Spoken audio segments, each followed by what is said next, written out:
Okay, so this is video number 4 in the How to Avoid an Online Scammer series. And in this video, I wanted to go over how I used to approach online dating 10, 13 years ago versus how I approach it now.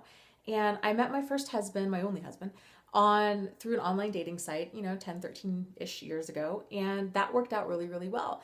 My approach back then was very different than it is today because the world of online dating has like dramatically changed. And I was really shocked by this when I got back into dating after my marriage. I felt like Rip Van Winkle. Like I woke up and I'm like, what has happened here? Because online dating just radically changed.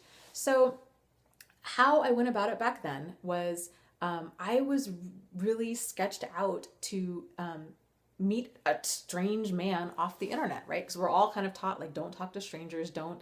It's a terrible idea to like meet strangers off the internet. And remind me, this was before Craigslist. This was before people were actually, meetup.com or groups like that where people were meeting online.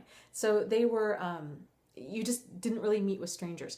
So at that time, what I was doing was I was spending weeks of intense like emailing back and forth with people to see if we had that connection, to see if we had that chemistry, to see if they were safe enough to meet in person. And I didn't talk. I don't even think I ever talked to my ex-husband before we met. If we did, it was maybe once. But I was really hesitant to give my phone number out again to like a stranger that I met off the internet. Like that seemed, 10, 13 years ago, like a really bad idea.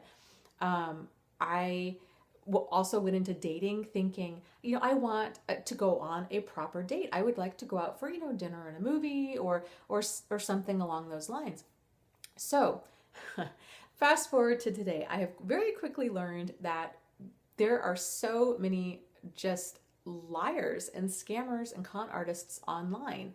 And you really, it's a bad idea to use that old fashioned approach to dating because it's on, especially with online dating, it is really like this narcissist's playground out there, this con artist central arena. And so I would encourage you to go about it with the idea of guarding your heart and guarding your time. Those are kind of like the two main concepts, okay? And not guarding them in the sense that you're not going to be open with those things, but to realize that those things are very valuable, right? Who you are is valuable. Your time is valuable. And getting to know you and for you to give that to another human being it's an honor. It's something that's earned. It's just not blindly given to everybody. Okay, so treating yourself with that level of respect, treating your time too with that level of respect is really key. So what I do now, I try to keep that in mind because I have thrown away countless hours and many tears over dates and online stuff where it just didn't work out. So here's my new process. So I have learned that you can really click with a person in about 5 different ways. You can click with a person visually. So like you can see their picture or you can see them from across the room, right? You can click with a person through, I'm going to just use more online stuff. So you can click with a person through their profile pictures. That's the first thing you see. You can click with the person through writing. So you can see, are they kind of about on the same page as you? There's that click, even though you might not be aware of it, on some level it does register. Are they kind of using the same words as you? Is their writing style similar? As human beings, we tend to be attracted to people as friends and as through partners. We tend to be attracted to people that are like us.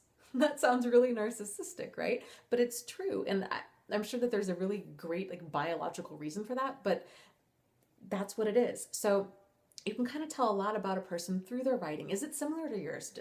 Is their spelling and grammar about on par with yours? And then you can tell a lot about a person through text messages. So now it kind of takes that writing to a different level. So now there's that conversational tone. And is the conversation, is it awkward? Is it stilted? Or is it really natural and comfortable? Do you guys kind of have the same sense of humor? You can tell a lot through text messaging. And you can tell a lot when you talk on the phone with somebody. So again, is there that chemistry with hearing their voice, or is there just something about their voice or their laugh or their sense of humor that like nails on a chalkboard for you? Um, you can click with somebody and then ideally in person. That's really what's important, right? Like you need to meet this person in person and actually see if there's that chemistry. So I have very quickly learned, in order to guard your heart and guard your time, you have to very quickly go from seeing if there's that initial connection to like all five of those things, to getting through to like meeting in person as soon as possible. Like ideally within like less than 7 days of chatting with somebody or first meeting them on the internet. So what I do, I said before I would email and stuff for, weeks or maybe like a month on end. I don't do that anymore. So what I do now is I do maybe 2 or 3 emails back and forth to see if there's that chemistry, to see, if there's enough in common, if there's enough of a click to progress to the phone. So if they ask me for my phone number, ideally, third or fourth email. If they're not asking for my phone number, I take that as either they're just online dating to get attention, or they're bored, or they don't seem like that vested in meeting if they're not asking for a phone number within 3 or 4 emails. So that I just I let go. I'm like, well, okay, they're not that interested, so be it. So then if they do call, again, I have made the mistake this time around spending hours on the phone with people, especially if you find somebody you have a ton of stuff in common with and you really click and it's exciting. And I'm a talker. I know, big shock, right? So I'm a talker, and especially if I get with another talker, we just, hours go by.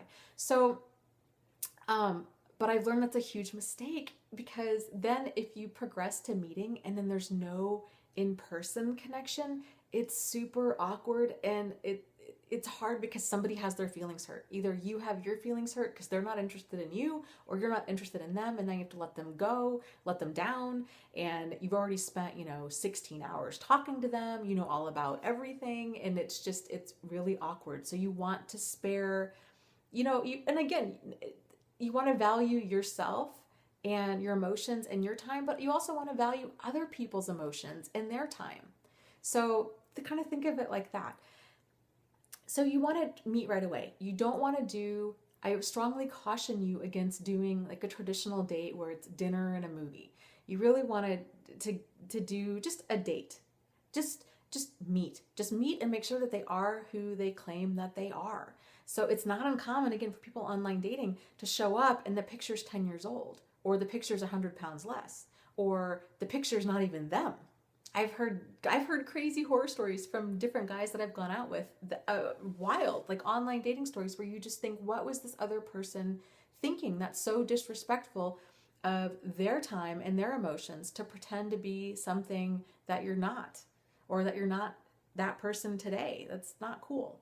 So meet right away, meet for coffee, or a drink or something like that. Don't, again, guarding your time, don't meet for like more than an hour. This is just to kind of see if they are who they say that they are, and if there's that initial chemistry. Because if you go out for dinner and a movie, and guess what? You're going to know within 10 minutes if there's that chemistry between you and that other person.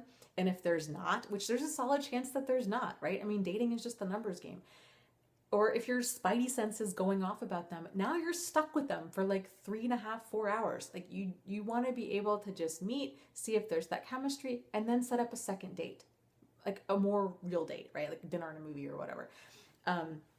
So don't, try to avoid a big long date for your first meeting. Just something quick, something to make sure that you click, and then go from there. And so once you know that there is that chemistry enough that you really want to go on a real date with them, that's when this whole like red flags of a narcissist series should go. That's when this all starts. So now hopefully you've watched this video series, you know, and I'll link to it down below, but you know all of the red flags of a narcissist. And now you need to give them time to see if any of them surface. And again, keep in mind, the video series, it's not for you to be able to like formally diagnose somebody as having a personality disorder. That's not the point. The point of the red flag series is it's a broad brush overview of this can be troubling or deal breaker behavior. This is behavior of people that are highly manipulative most of the time. But also, with that said, we all have some of these red flags. It's just going to be in different degrees of, different degrees. So you have to go slow, and you have to be able to discern whether or not, what they're telling you is the truth, whether or not your spidey sense is going off, all of these things. So knowing the red flags, give them 2 to 3 weeks. Do not try, I know it's hard. Do not try to get emotionally invested within that first 2 to 3 weeks, because this is the time that you need to think clearly about this other person and to see if these red flags are showing up, and being okay with walking away. Again, this is about being choosy, not about being chosen. So you want to make a good decision within those first 2 or 3 weeks. And the best way to do it is to kind of keep guarding your heart and guarding your time, right? So all of the red flags that you gloss over, guess what? Fast forward, 6 months, 6 years, 16 years, you've now really hurt yourself emotionally, and you've wasted a lot of time with the wrong person because you moved too fast, or you allowed them to let you move too fast, which was this is what happened to me, right? So knowing that, hopefully you can avoid this next time. So making sure too that you have those high standards of behavior that you expect in another person. So knowing this ahead of time, knowing that, hey, you know what, if this person stands me up, they're out. Again, being focused on being choosy, not on being chosen. I don't tolerate people not, standing me up, or tolerate people standing me up. I don't tolerate being called names. I don't tolerate somebody who's got a temper, or they're not good with kids or animals. That kind of stuff is a deal breaker stuff for me. Everybody's going to have their own kind of deal breaker stuff. Hopefully a lot of those are part of what is a deal breaker for you. Lying, cheating, stealing, some of those red flags should be deal breaker behavior. And the whole goal is not to give, people get caught up with a lot of these narcissists because they just think, well, this is me talking about me. You kind of give people the benefit of the doubt. You think nobody's perfect, and you gloss over a lot of these red flags. But yeah, really, nobody is perfect. But there's degrees of troubling behavior. And, if a person's got a pattern of lying and cheating and stealing, they're probably going to continue that pattern unless they've been, gone through really intense therapy and have ironed that out. And even if they say that they have done that, great. Give them a couple years and see if that's the truth. But if you rush into something when this person's got all of these red flags up, you gotta just slow it down. So having those high standards for what you expect in a partner, having solid boundaries. So if they start violating your standards, that you're okay with getting rid of them. Again, being choosy, not on being chosen. So that is kind of how I go about online dating now. I hope you can gain something from that. Again, if you have any questions, comments, concerns, frustrations, ideas for videos, you just want to say hi, you need some support, what have you, please feel free to contact me. My contact info is down below. My name is Dana, and I will talk to you soon. You guys, lots of love to you, and I sincerely wish you all of the health and healing possible. Okay, take care. Bye.